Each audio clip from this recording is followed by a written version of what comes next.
নমস্কাৰ এই মুহূৰ্তত আহি পৰিছে ৰাজ্যখনৰ বাবে ৰাতিপুৱাৰ কেইবাটাও বিগ ব্ৰেকিং নিউজ।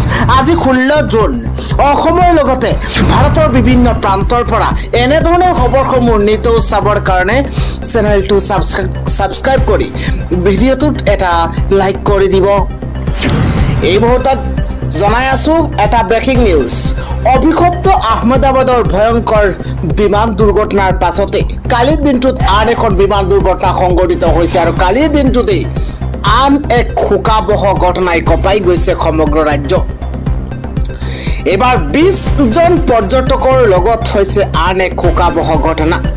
মুহূৰ্তৰ ভিতৰতে ভাঙি উঠি গৈছে এখন দলং আৰু তাৰ পাছতেই মুহূৰ্ততে নাইকিয়া হৈ পৰিছে 20 জন পৰ্যটক। বিমান দুৰ্ঘটনা, হেলিকপ্টাৰ দুৰ্ঘটনা আৰু তাৰ পাছতে আন এক দুখবৰ। ধাৰাসাৰ বৰষুণৰ বাবে দলং খহি পৰি 20 গৰাকী পৰ্যটকৰ সৈতে ঘটনা সংঘটিত হৈছে। খৰস্ৰোতা নৈত উঠি গৈছে 20 জনকৈ পৰ্যটক। ইতিমধ্যে 5-6 জনৰ মৃত্যু হৈছে বুলি এই মুহূৰ্তত জানিব পৰা গৈছে। এটা বিগ ব্ৰেকিং জনোৱাৰ চেষ্টা কৰিছো। পুনেৰ কুণ্ডমালা গাঁৱৰ ইন্দ্ৰায়ণী নৈত শোকাবহ ঘটনা সংঘটিত হৈছে। ধাৰাসাৰ বৰষুণৰ বাবে দলং খহি পৰি 20 জন পৰ্যটকৰ সৈতে ভয়ংকৰ ঘটনা সংঘটিত হৈছে। আৰু এটা খবৰ হৈছে অৰুণোদয় আঁচনিৰ পৰা আৰম্ভ কৰি লাখপতি বাইদেউ লগতে ৰান্ধনীলৈকে হিমন্ত বিশ্ব শৰ্মাৰ তৰফৰ পৰা 7টাকৈ বৃহৎ ঘোষণা কৰা হৈছে। দিনটোৰ আটাইতকৈ গুৰুত্বপূৰ্ণ খবৰ জনোৱাৰ চেষ্টা কৰিছো। অৰুণোদয় আঁচনি, লাখপতি বাইদেউ, ৰান্ধনীলৈকে ভাল খবৰ। হিমন্ত বিশ্ব শৰ্মাই 7টাকৈ বৃহৎ ঘোষণা কৰিছে। অৰুণোদয়ৰ ধন লাভৰ পৰা বঞ্চিত হোৱা লাখ লাখ মহিলাৰ বাবে অত্যন্ত ভাল খবৰ। এটা ব্ৰেকিং নিউজ জনোৱাৰ চেষ্টা কৰিছো। অৰুণোদয় 3.0 প্ৰক্ৰিয়াত পূৰ্বে অৰুণোদয় লাভ কৰা বহু মহিলাৰ কৰ্তন হৈছে নাম। পুনৰ সেইসকল মহিলাৰ নাম অন্তৰ্ভুক্ত কৰা হ'ব তালিকাত। 30 জুনৰ ভিতৰতে সমষ্টিয়ে যোগ্য মহিলাক কৰা হ'ব নিৰ্বাচন। মহিলা উদ্যমিতা আঁচনিৰ তালিকাৰ পৰা নাম বাদ পৰা মহিলাসকলৰ বাবে ডাঙৰ খবৰ আছে। তালিকাত নাম নথকা মহিলাৰ বাবে মুখ্যমন্ত্ৰী ডক্টৰ হিমন্ত বিশ্ব শৰ্মাৰ বৃহৎ ঘোষণা। নাম বাদ পৰিলেও যোগ্য মহিলাই পাব 10,000কৈ টকা। 30 জুনৰ ভিতৰতে নিজ সমষ্টিৰ বিধায়কক কৰিব লাগিব আবেদন। আগষ্টৰ পৰা জানুৱাৰী মাহত সমষ্টিয়ে প্ৰদান কৰা হ'ব টকা। মধ্যাহ্ন ভোজনৰ ৰান্ধনীৰ বাবে ভাল খবৰ। বৃদ্ধি পাব ৰান্ধনীৰ দৰমহা। 2 এদিনৰ ভিতৰতে দৰমহা বঢ়োৱাৰ ইংগিত দিছে ৰাজ্যৰ মুখ্যমন্ত্ৰী হিমন্ত বিশ্ব শৰ্মাই। আন এটা খবৰ হৈছে বাংলাদেশীৰ বিৰুদ্ধে বাঘৰ দৰে জঁপিয়াই পৰক হিমন্ত বিশ্ব শৰ্মা। আমি জনাই আছো এটা ব্ৰেকিং নিউজ। যিদৰে ৰাজ্যত বহিৰাগত বাংলাদেশীক যিদৰে আটক কৰা হৈছে, মুখ্যমন্ত্ৰী হিমন্ত বিশ্ব শৰ্মাই যি অভিযান অব্যাহত ৰাখিছে আৰু তাৰ মাজতে এটা মন্তব্য কৰা হৈছে যে বাংলাদেশীৰ বিৰুদ্ধে বাঘৰ দৰে জঁপিয়াই পৰক হিমন্ত বিশ্ব শৰ্মা। কোনে মন্তব্য কৰিছে আমি জনোৱাৰ চেষ্টা কৰিছো। বাংলাদেশীৰ বিৰুদ্ধে বাঘৰ দৰে জঁপিয়াই পৰক হিমন্ত বিশ্ব শৰ্মা। অবৈধ বাংলাদেশীক পুলিয়ে পোখাই অসমৰ পৰা খেদক। অসমখন কেতিয়াও আমি বিদেশীৰ চৰণীয়া পথাৰ হ'বলৈ নিদিওঁ বুলি মন্তব্য কৰিছে। ডাঙৰ খবৰ, মুখ্যমন্ত্ৰী হিমন্ত বিশ্ব শৰ্মাই যি কৰি আছে ভাল কাম কৰিছে। ভালৰ লগত আমি ভাল, বেয়াৰ লগত জমকাল। অসমৰ বাংলাদেশীক শেষ সকিয়নি দিছে অসমীয়া যুৱ মঞ্চই। চোৰ ডকাইত সকলোতে বাংলাদেশী জড়িত। মুখ্যমন্ত্ৰীৰ সিদ্ধান্তক আদৰণি জনাইছে অসমীয়া যুৱ মঞ্চই।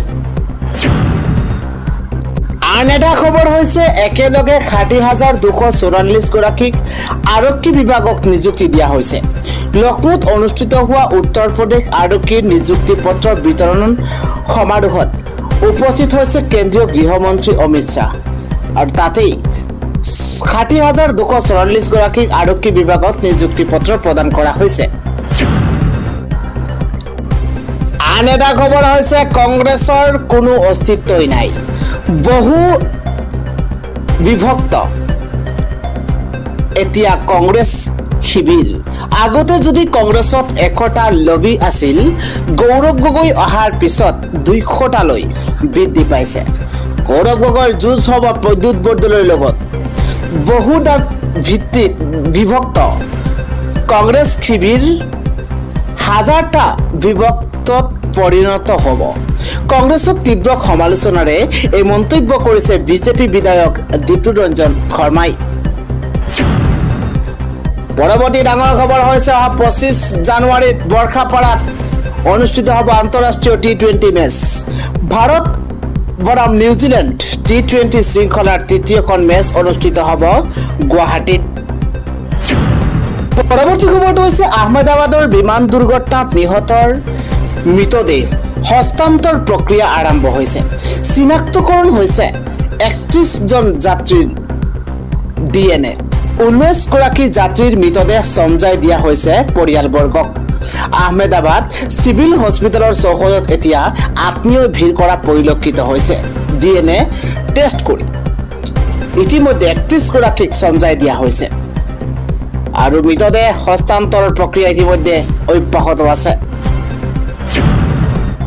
আন এটা খবৰ হৈছে ঘোলাঘাটৰ মেৰাপানীত মৰেল পুলিচিঙৰ ঘটনা এবাৰ পথেৰে গৈ থকা কিশোৰীক ঘৰলৈ মাতি নি বিনা কাৰণত আক্ৰমণৰ অভিযোগ উত্থাপন হৈছে 16 বছৰীয়া কিশোৰীৰ আক্ৰমণ কৰে যুৱকৰ এটা দলে মজিয়াত বহুৱাই লৈ প্ৰচণ্ড অত্যাচাৰ শাৰীৰিকভাৱে নিৰ্মমভাৱে প্ৰহাৰ কৰা হৈছে মোবাইলত সম্পূৰ্ণ ৰেকৰ্ড কৰি ভাইৰেল কৰিছে ভিডিঅ কিশোৰীৰ মতে খুৰাত মাতাল হৈ আছিল যুৱকৰ দলটো ভিডিঅ দেখি কিশোৰীৰ পিতৃ মাতৃ এজাহাৰ দিছে মেৰাপানী আৰক্ষী চকীত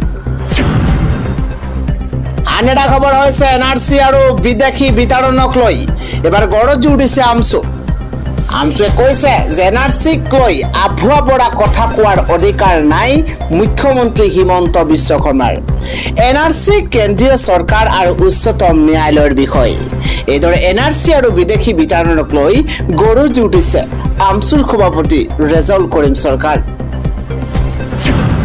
আন এটা খবৰ হৈছে বিজেপি চৰকাৰৰ বিৰুদ্ধে বিশুদ্ধগাৰ খুদ বিজেপি বিধায়ক বিৰোধিতা কৰিলে হিতাধিকাৰীৰ আঁচনিৰ এটা বিগ পলিটিক্যাল ব্ৰেকিং নিউজ জনোৱাৰ চেষ্টা কৰিছো বিজেপি চৰকাৰৰ বিৰুদ্ধে মুকলিকৈ ক্ষোভ প্ৰকাশ কৰিছে খুদ বিজেপি বিধায়কৰ হিতাধিকাৰী আঁচনিক লৈ বিধায়ক মৃণাল শইকীয়াই বিস্ফোৰক মন্তব্য কৰিছে বিধায়কগৰাকীয়ে কৈছে যে হিতাধিকাৰীৰ সহায়ত হয়তো 2-1 নিৰ্বাচনত জয়ী হ'ব পাৰি কিন্তু ই এটা প্ৰজন্মক ধ্বংসৰ মাজলৈ ঠেলি দিয়ে মই মানুহক সহায় কৰিব বিচাৰো কিন্তু 100% হিতাধিকাৰী সৃষ্টিক বিশ্বাস নকৰো আমি শ্ৰমৰ গৰিমা বুজিবলৈ সক্ষম নহও কোনো শক্তিয়ে অসমীয়া জাতিক বচাব নোৱাৰে নিৰ্বাচন কেন্দ্ৰিক ৰাজনীতি এৰাৰ এয়া সঠিক সময় বুলি এক চেণ্ডেলত পোষ্ট দিছে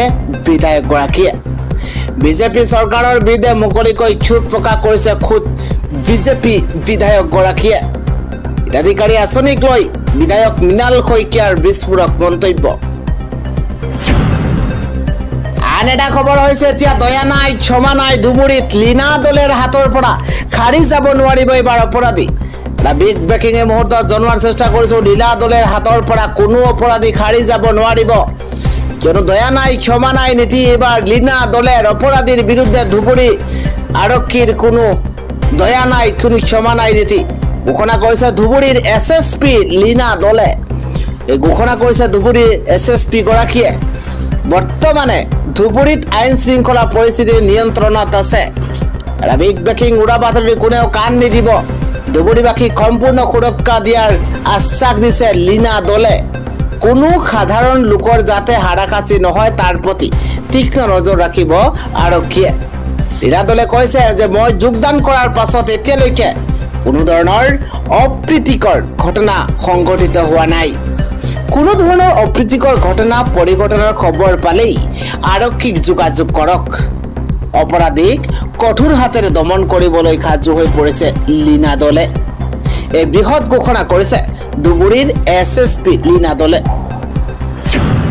আমি জনাই কৈছো আন এটা ডাঙৰ খবৰ এবাৰ ওয়েদাৰ আপডেট জনোৱাৰ চেষ্টা কৰিছো 28খন জিলাত আজি দুমহা বৰষুণে কাল ৰূপ ধাৰণ কৰিব তাণ্ডৱ লীলা চলাব এটা বিগ ব্ৰেকিং আজি 28খন জিলাত ইয়েলো এলাৰ্ট জাৰি কৰা হৈছে ক্ষমা কৰিব 19খন জিলাত ইয়েলো এলাৰ্ট জাৰি কৰা হৈছে কামৰূপ মেট্ৰৰ পৰা আৰম্ভ কৰি মৰিগাঁও নগাঁও কাৰ্বি আংলং পশ্চিম কাৰ্বি আংলঙত আজি দিনটোত ইয়েলো এলাৰ্ট জাৰি কৰা হৈছে সমান্তৰালভাৱে কামৰূপ মেট্ৰ মৰিগাঁও নগাঁও কাৰ্বি আংলং পশ্চিম কাৰ্বি আংলঙত ইয়েলো এলাৰ্ট জাৰি কৰা হৈছে ডিমা হাছাও কাছাৰ হাইলাকান্দি কৰিমগঞ্জ হোজাইত জাৰি কৰা হৈছে ইয়েলো এলাৰ্ট গোলাঘাট যোৰহাটৰ পৰা আৰম্ভ কৰি তিনিচুকীয়া লখিমপুৰ ধেমাজি ডিব্ৰুগড়ত এইদৰে 19খনকৈ জিলাত ইয়েলো এলাৰ্ট জাৰি কৰিছে বৰঝাৰস্থিত আঞ্চলিক বতৰ বিজ্ঞান কেন্দ্ৰই